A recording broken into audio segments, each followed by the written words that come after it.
மத்திய அரசுல ஒரு சூப்பரான ஐடி வேலை தேடுறீங்களா? அப்புறம் இத பாருங்க.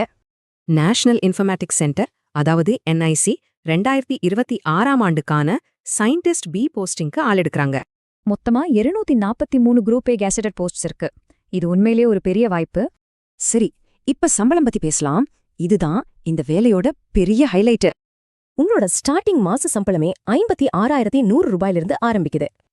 இது பே லெவல் 10ல வருது. அதனால உங்க சம்பளம் 1,77,500 ரூபாய் வரைக்கும் போகலாம். அடிப்படை சம்பளம் மட்டும் இல்ல, டிஏ, ஹெச்ஆர்ஏ மாதிரி மொத்த கவர்மெண்ட் அலவன்ஸும் உங்களுக்கு கிடைக்கும். ஓகே, இந்த வேலைக்கு அப்ளை பண்ண என்ன தகுதி வேணும்னு இப்ப விரிவா பார்க்கலாம்.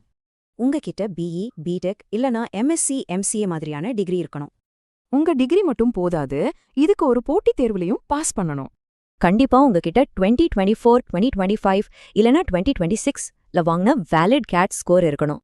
அடுத்தது ரொம்ப முக்கியமானது, வயசு. அதுக்கும் ஒரு லிமிட் இருக்கு. பொது பிரிவுல வர்றவங்களுக்கு அதிகபட்ச வயசு 30 இருக்கணும்.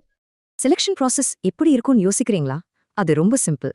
முக்கியமா உங்க கேட் ஸ்கோரை வச்சுதான் ஷார்ட் லிஸ்ட் பண்ணுவாங்க. சில சமயம் இன்டர்வியூவும் இருக்கலாம். இப்ப எப்படி அப்ளை பண்றதுன்னு பார்க்கலாம். எல்லாமே ஆன்லைன்ல தான் பண்ணணும். கேட் 2026 ரிசல்ட் வந்ததும் என்ஐசி வெப்சைட்ல நோட்டிஃபிகேஷன் வரும். அப்போ நீங்க அப்ளை பண்ணலாம். அப்போ நீங்க ஒரு என்ஜினியரிங் ஸ்டூடெண்டா இருந்து கேட் எக்ஸாம்க்கு ரெடி ஆகுறீங்களா?